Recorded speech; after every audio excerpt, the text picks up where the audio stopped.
शिरोमणि आचार्य विद्यासागर जी महाराज की जय। पिछली पाठशाला में चौथे अध्याय के अंतर्गत देवों के 4 भेदों का वर्णन, उनके 10 पदों का वर्णन, उनकी लेशा, उनका प्रविचार वो पहले में हुआ। उसके बाद पिछले वाले में भवनवासियों के भेद, जंतर और ज्योतिषी देवों के भेद और ज्योतिषी देवों के द्वारा किस तरह सारा ये काल चक्र चलता है इसका वर्णन हुआ। अवनत्र देवों का वर्णन हो गया। अब वैमानिक देवों का वर्णन शुरू होता है। वैमानिका वैमानिका वैमानिका वैमानिका जो विशेष मान सम्मान के योग्य होते हैं या जो विमानों में रहते हैं ऊपर स्वर्ग में, उन्हें कहते हैं वैमानिक देव। हम इस सूत्र का अर्थ ये भी कर सकते हैं कि अब वैमानिक देवों का प्रकरण प्रारंभ होता है। इस तरह सूत्र का अर्थ लगाना चाहिए। वैमानिक देव कितने प्रकार के होते हैं देखें। कल्पोपन्नाः कल्पातीताश्च कल्पोपन्नाः कल्पातीताश्च कल्पोपन्नाः कल्पातीताश्च कल्पोपन्नाः कल्पातीताश्च। वैमानिक देव 2 प्रकार के होते हैं, कल्पोपन्न, कल्पातीत। शब्द से अर्थ निकालें। कल्प उपपन्न, जो कल्पनाओं में उपपन्न हुए हों, और कल्पातीत जो कल्पनाओं से परे हैं। पहले देव हैं कल्पोपन्न, जिनमें इंद्र सामानिक आदि कल्पनाएं हैं। ये कहाँ तक होती हैं? 16वें स्वर्ग तक। तो कल्पोपन्न माने 16वें स्वर्ग तक के देव, और कल्पातीत माने जिनमें ये कल्पनाएं नहीं होती, अर्थात सभी अहमिंद्र होते हैं। वे कौन हुए? ग्रैवेयक, अनुत्तर और अनुतिश विमानी देव। ग्रैवेयक, अनुतिश और अनुत्तर में जो देव रहते हैं उनमें ये कल्पनाएं नहीं होती, इसलिए उन्हें हम कहते हैं कल्पातीत। तो वैमानिक देवों के 2 भेद हैं, कल्पोपन्न, कल्पातीत। कल्पोपन्न माने 16वें स्वर्ग तक के देव, कल्पातीत माने ऊपर ग्रैवेयक, अनुदिश और अनुत्तर विमानों में रहने वाले देव। वैमानिक देव कैसे अवस्थित हैं अगले सूत्र में बताया है। ऊपर युपरि उपरि उपरि ऊपर युपरि उपरि उपरि, अर्थात ये वैमानिक देव जो हैं ऊपर ऊपर हैं। ऐसे ये कहाँ हैं? सारे के सारे ये मेरु पर्वत की चूलिका के ऊपर हैं सारे वैमानिक देव, और ये ऊपर ऊपर हैं। तो फिर इन वैमानिक देवों का निवास स्थान किन विमानों में है?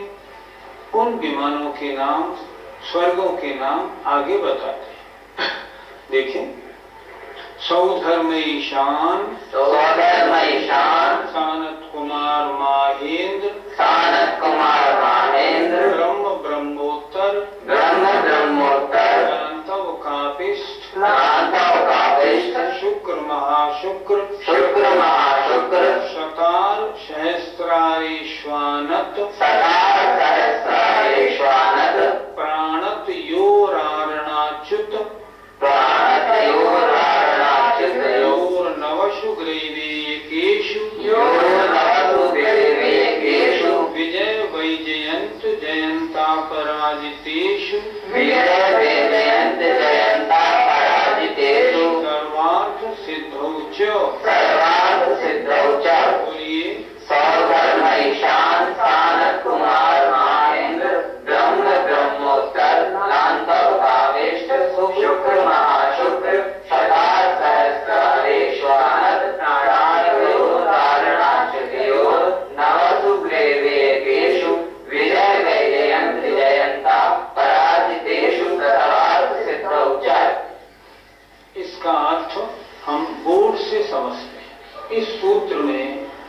सब विमानों का नाम है जिन विमानों में वैमानिक देव रहते हैं। ये है कैसे? 16 स्वर्ग हैं, ऊपर 9 ग्रहवेयक हैं, 9 अनुदिश हैं और 5 अनुत्तर हैं। इन विमानों में रहते हैं। सूत्र से अब सबका अर्थ निकालते हैं। सौधर्म और ईशान पहला दूसरा स्वर्ग, सानत कुमार महेंद्र तीसरा चौथा स्वर्ग, ब्रह्म ब्रह्मोत्तर पांचवा और छठवां स्वर्ग, लांछव कापिष्ट सातवां आठवां स्वर्ग, शुक्र महाशुक्र नौवां और 10वां स्वर्ग, शतार और सहस्रारेषु। यहाँ हमें संधि विच्छेद करना है। संधि यहाँ टूट रही है, देखो संधि विच्छेद करना है। शतार सहस्रारेषु अर्थात 11वें और 12वें स्वर्ग में। इसके आगे आनत प्राणत योग, इन दोनों में आनत और प्राणत योग इन दोनों स्वर्गों में। और यहाँ विच्छेद किया तो आरण अच्युत योग, आरण और अच्युत। इस प्रकार यहाँ तक 16 स्वर्ग हो गए। एक बार फिर देखें, पहला और दूसरा सौधर्म और ईशान, सानत कुमार महेंद्र तीसरा और चौथा, ब्रह्म ब्रह्मोत्तर पांचवा छठा, लांछव कापिष्ट सातवां आठवां, शुक्र महाशुक्र नौवां और 10वां, शतार सहस्रारेषु 11 और 12वां स्वर्ग, आनत प्राणत 13वां और 14वां स्वर्ग और आनत और अच्युत 15वें और 16वें स्वर्ग। इसके बाद नवशु ग्रहवेयकेषु, 2 जगह संधि टूटी है, इसलिए 9 ग्रहवेयक और अनुदिशों में, 9 ग्रहवेयक और 9 अनुदिशों में। इसके बाद 5 अनुत्तर, विजय वैजयंत जयंत अपराजित और सर्वार्थ सिद्धि। इनमें वैमानिक देवों का निवास है।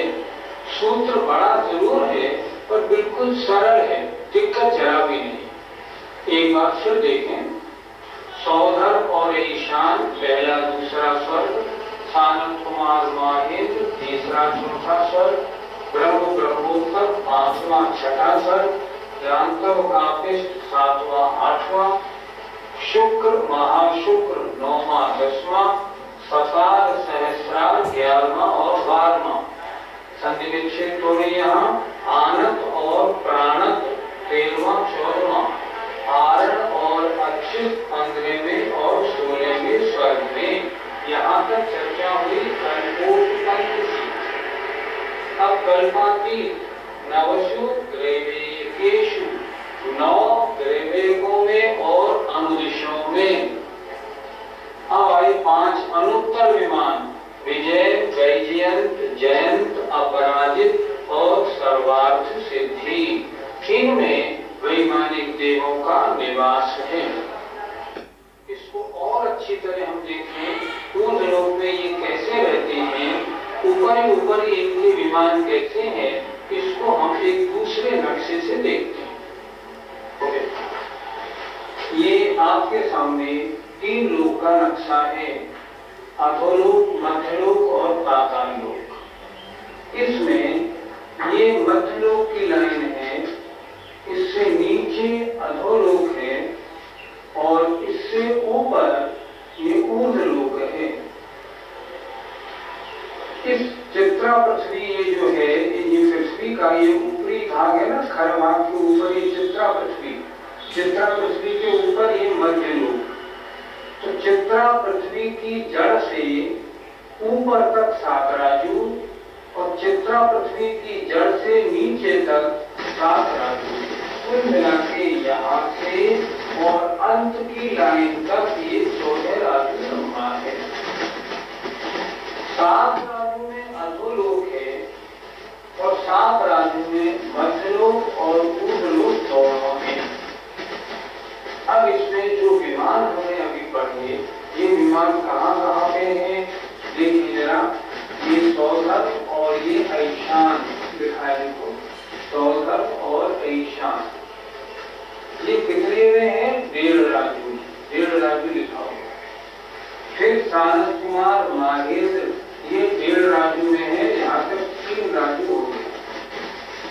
3 से आगे आधे राजू में ब्रह्म ब्रह्मोत्तर दिखाई दे तो ब्रह्म ब्रह्मोत्तर। फिर लांतव कापिष्ट, शुक्र महाशुक्र, शतात् सहस्रार्थ, आनत प्राणत, आरण और अच्युत। ये यहाँ से और यहाँ तक 6 राजू ऊर्ध्वलोक तक ये वैमानिक 16वें स्वर्ग तक के देवों का निवास है। अब इससे ऊपर एक राजू और बचता है। उस एक राजू में क्या है? ये जो 9 लाइनें आपको दिखाई दे रही हैं, 16वें स्वर्ग से ऊपर ये 9 ग्रैवेयक हैं। जो 9 लाइन दिखाई है, एक के नीचे एक, सबसे नीचे पहला ग्रैवेयक, फिर दूसरा, फिर तीसरा, फिर चौथा, ऐसे। इसके बाद ये जो आपको 9 शिखर दिख रहे हैं, ये है 9 अनुदिश। ये एक पटल में है, 4-4 दिशाओं में, 4-4 दिशाओं में और एक बीच में। ये 9 हमने इस तरह दिखाए हैं और ये 9 इस तरह हैं, 4 दिशाओं में, 4 दिशाओं में और एक बीच में। इसके ऊपर फिर ये आ गए विजय, वैजयंत, जयंत और अपराजित और सर्वार्थ सिद्धि। ये अनुत्तर विमान है 5। अनुत्तर विमानों के बाद क्या है? अनुत्तर विमानों के बाद 12 योजन जगह खाली छोड़ दो सर्वार्थ सिद्धि से ऊपर। फिर ये 8 योजन मोटी, ये अष्टम पृथ्वी है। हम बोलते हैं ना, अष्टम वसुधा पाने को कर्मे ये 8 द्रव्य लिए। ये अष्टम प्रतिमा, अष्टम वसुधा कौन? ये अष्टम वसुधा। इसमें ये क्या है? ये है सिद्धशिला। ये सिद्धशिला। सिद्धशिला के ऊपर क्या है? फिर 3 वात बले हैं। पहला धनुर्धि बले, फिर धनवात बले और फिर तनुवात बले। सिद्ध भगवान कहाँ विराजमान होते हैं? इस सिद्धशिला पे नहीं। सिद्ध भगवान विराजमान होते हैं तनुवात बले के अंत में, जहाँ लोक समाप्त होता है। सारे सिद्ध भगवानों के सिर वहां स्पर्श करते हुए होते हैं। इस तरह ये ऊपर ऊर्ध्वलोक का चित्रण है। एक बार और समझ लें इसको। सौधर्म और ईशान स्वर्ग 1.5 राजू में, फिर सानत कुमार माहेंद्र 3 राजू तक, फिर ब्रह्म ब्रह्मोत्तर लांतव कापिष्ट 1 राजू में, फिर शुक्र महाशुक्र सतार सहस्रार 1 राजू में, आनत प्राणत आधे राजू में, आरण अच्युत आधे राजू में। 6 राजू तक कल्पोपन्न वैमानिक देव रहते हैं इन विमानों में। अब इसके ऊपर 9 पंक्तियां जो हैं, ये 9 ग्रैवेयक की है। इसके बाद ये 9 अनुदिश है और फिर उसके ऊपर ये 5 अनुत्तर विमान हैं। 5 अनुत्तर विमानों के बाद 12 योजन खाली स्थान छोड़ के ऊपर अष्टम पृथ्वी, अष्टम ये ईश्वर पराभार नाम की अष्टम पृथ्वी है, जिसमें ये सिद्धशिला है। सिद्धशिला के ऊपर 3 वात बले हैं।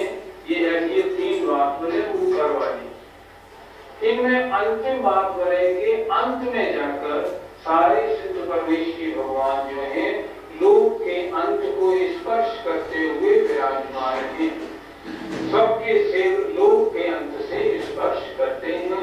इस तरह ऊपर 7 राजू और नीचे 7 राजू। ये मध्यलोक की जो ऊंचाई है 1,40,000 योजन, ये ऊर्ध्वलोक में से घटती है, अधोलोक में से नहीं घटती। ऊर्ध्वलोक 1,40,000 योजन कम 7 राजू है, अधोलोक पूरा 7 राजू है। इस प्रकार इन विमानों की चर्चा हुई। वैमानिक देवों के कुल कितने पटल हैं? पटल कहते हैं विमानों की पंक्तियां। जैसे एक मकान में फ्लोर होते हैं, इसी तरह कुल कितने फ्लोर विमानों के हैं? 16वें स्वर्ग तक 52 पटल हैं। 9 ग्रैवेयक के 9 पटल हैं, 52 और 9 61।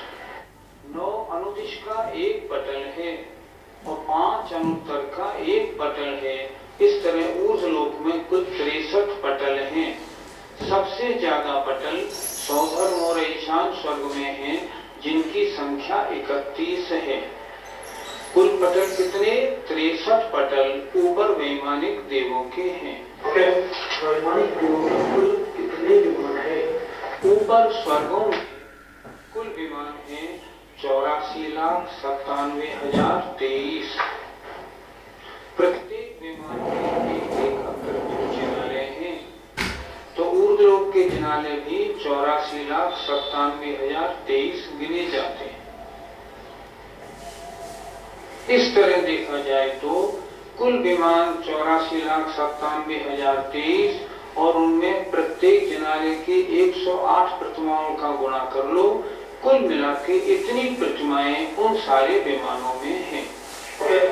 सूत्र में सर्वार्थ सिद्धि विमान को अलग से क्यों दिखाया है? इसका कारण है कि सर्वार्थ सिद्धि में पैदा होने वाले सभी देव अगले जन्म में मनुष्य बनकर मोक्ष प्राप्त करते हैं। इनका सिर्फ एक भव और शेष रह गया है, मनुष्य पर्याय का। सब सर्वार्थ सिद्धि से मनुष्य पर्याय धारण करेंगे, मुनि बनेंगे और मोक्ष पधारेंगे। ये विशेषता होने के कारण उसको सबसे अलग दिखाया है। क्या और अन्य देव भी हैं जो एक भवावतारी होते हैं? एक भवावतारी का मतलब होता है जिनका अब सिर्फ एक मनुष्य भव लेना शेष है और मोक्ष चले जाएंगे। आपका प्रश्न है क्या और भी कोई देव ऐसे होते हैं क्या? हाँ, होते तो हैं।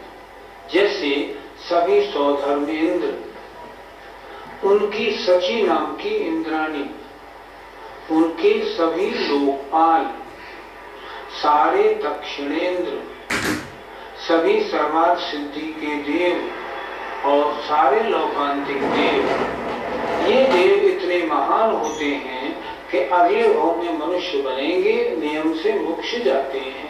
प्रश्न अब खड़ा होता है, ये ऊपर ऊपर जो वैमानिक देव रहते हैं, इनमें किन किन बातों की अधिकता पाई जाती है? अगला सूत्र देखिए, स्थिति प्रभाव, सुख द्युतिलेशा, विशुद्धीन्द्रियावधि विषय तोधिका। दोबारा बोलिए। स्थिति प्रभाव, सुख द्युतिलेशा, विशुद्धीन्द्रियावधि विषय तोधिका। नीचे से ऊपर के विमानों में ये बातें अधिक अधिक हैं। सूत्र देखें, सूत्र बहुत सरल है। स्थिति, प्रभाव, सुख, द्युति, लेशा विशुद्धि और इंद्रिय, लेशा विशुद्धि और इंद्रिय विषय और अवधि ज्ञान की अधिकता, ये नीचे से ऊपर ज्यादा ज्यादा है।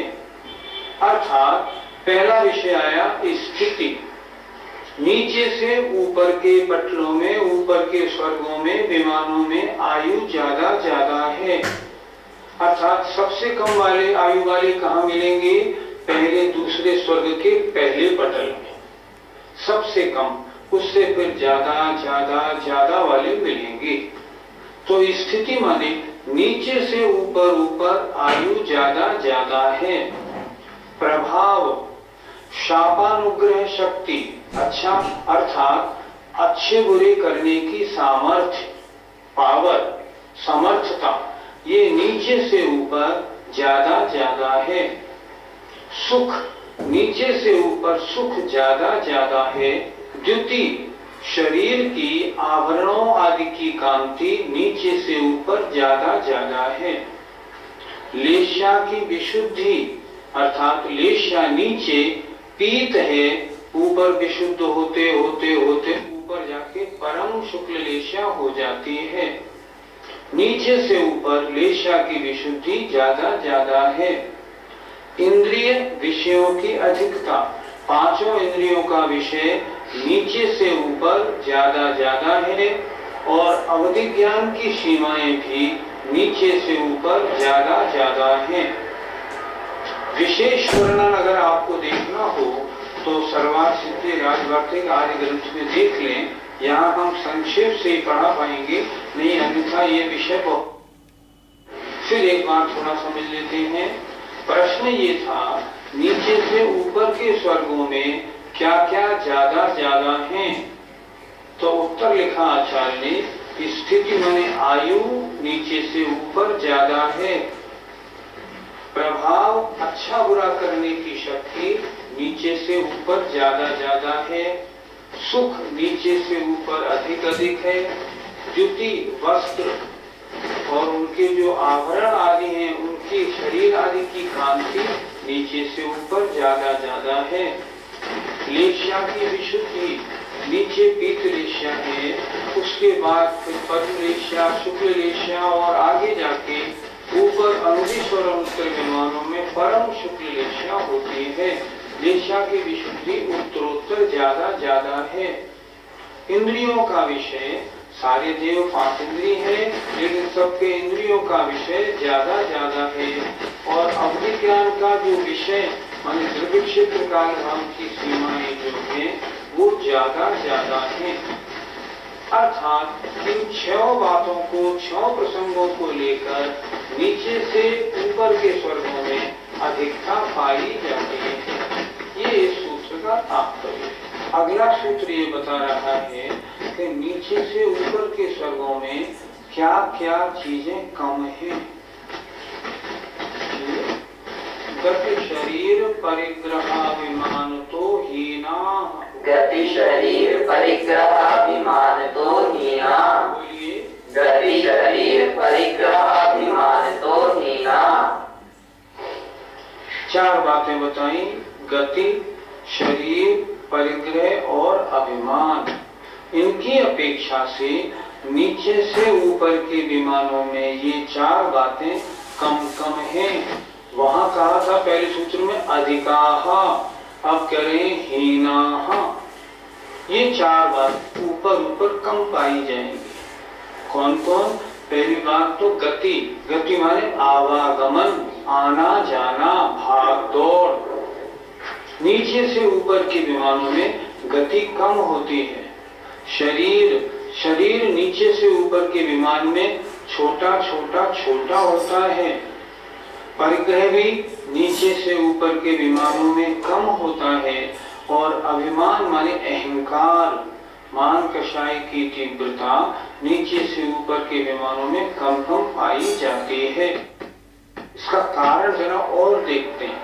जैसे नीचे से ऊपर के विमानों में गति कम क्यों है? कषाय की तीव्रता होती है, वही आदमी भाग दौड़ ज्यादा करते हैं। कषाय की मंदता वाले भाग दौड़ कम करते हैं, प्राप्त धन में संतोष रखते हैं। देवों में नीचे से ऊपर लेश्या की विशुद्धि है, नीचे पीत, ऊपर पद्म, शुक्ल और परम शुक्ल, इसलिए ऊपर ऊपर आवागमन कम है। और तो और 16वें स्वर्ग से ऊपर के जो देव हैं, ग्रैवेक, अनुदिश और अनुत्तर विमान वाले, वे तो भगवान के कल्याणकों में भी नहीं आते, इतने शांत परिणामी होते हैं। कल्याणकों का अवधि ज्ञान से ज्ञान हुआ, खड़े हुए और 7 कदम आगे बढ़े, वहीं से नमोस्तु भगवान को अवधि ज्ञान से देख के कर लेते हैं। आना जाना उनको नहीं सुहाता। नीचे से ऊपर गति माने आवागमन कम है। शरीर देखिए, सौधर्म और ईशान स्वर्ग में शरीर कितना बड़ा? 7 हाथ। छोटा होते होते होते होते ऊपर अनुत्तर सर्वार्थ सिद्धि में मात्र 1 हाथ बस। नीचे 7 हाथ है और ऊपर शरीर की अवगाहना कम होते होते होते होते 1 हाथ रह गई है। इसलिए शरीर की अपेक्षा भी नीचे से ऊपर हीना है। परिग्रह, कषाय की तीव्रता होती है तब परिग्रह एकत्र किया जाता है। यहाँ कषाय की ऊपर ऊपर मंदता है। क्यों? क्योंकि लेश्या की विशुद्धि है, इसलिए परिग्रह भी ऊपर ऊपर कम है। और चाहे चौथा गुणस्थान हो, अभिमान मान कषाय है, अप्रत्याख्यान प्रत्याख्यान संयोजन तीनों, लेकिन फिर भी जो अहंकार नाम की चीज, जो अभिमान नाम की चीज है, वो कम कम है, अर्थात शांत परिणामी है। क्या सूत्र का अर्थ हुआ? नीचे से ऊपर के देवों में, सौधर्म स्वर्ग से ऊपर के देवों में गति माने आना जाना, शरीर की अवगाहना, परिग्रह और अभिमान कम कम होता है। पीत पद्म शुक्ल लेश्या द्वित्री शेषेश, पीत पद्म शुक्ल लेश्या द्वित्री शेषेषु। बोलिए, पीत पद्म शुक्ल लेश्या द्वित्री शेषेषु। अर्थ देखिए, पीतलेश्या, पद्मलेश्या और शुक्ललेश्या होती है द्वि 2 युगलों में, त्रि 3 युगलों में और शेष युग अर्थात सौधर और ईशान स्वर्ग में पीतलेश्या है पहले दूसरे में, तीसरे चौथे स्वर्ग दूसरे युगल में नीचे पीत ऊपर पद्म है। 5, 6, 7 और 8वें स्वर्ग में पद्मलेश्या है। 9, 10, 11, 12 में पद्म और शुक्ल है और उसके बाद सभी कल्पोपन्नों में और कल्पातीतों में शुक्ललेश्या है।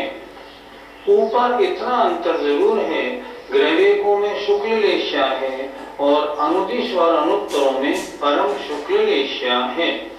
दोबारा देख लें, सूत्र का अर्थ क्या है? पीतलेश्या 2 युगलों में, पद्मलेश्या 3 युगलों में और शुक्ललेश्या शेष युगलों में, शेष विमानों में है। भावार्थ करेंगे तो ये बनेगा, पहले दूसरे स्वर्ग में पीत, तीसरे और चौथे में नीचे पीत ऊपर पद्म। 5, 6, 7, 8 में पद्मलेश्या है। 9, 10, 11, 12 में पद्म और शुक्ल दोनों हैं। 13, 14, 15, 16वें स्वर्ग में शुक्ललेश्या है। 9 ग्रैवेकों में शुक्ललेश्या है और अनुदिश और अनुत्तर विमानों में परम शुक्ललेश्या है। वैमानिक देवों की चर्चा में वे कहाँ रहते हैं, उनके विमान ऊपर हैं, नीचे से ऊपर किन बातों की अधिकता है, किन बातों की कमी है और उनकी लेश्या है, इसका परिचय आज इस पाठशाला में हुआ। अब शेष वैमानिक देवों की और चर्चा अगली पाठशाला में करेंगे। तब तक के लिए जय जय।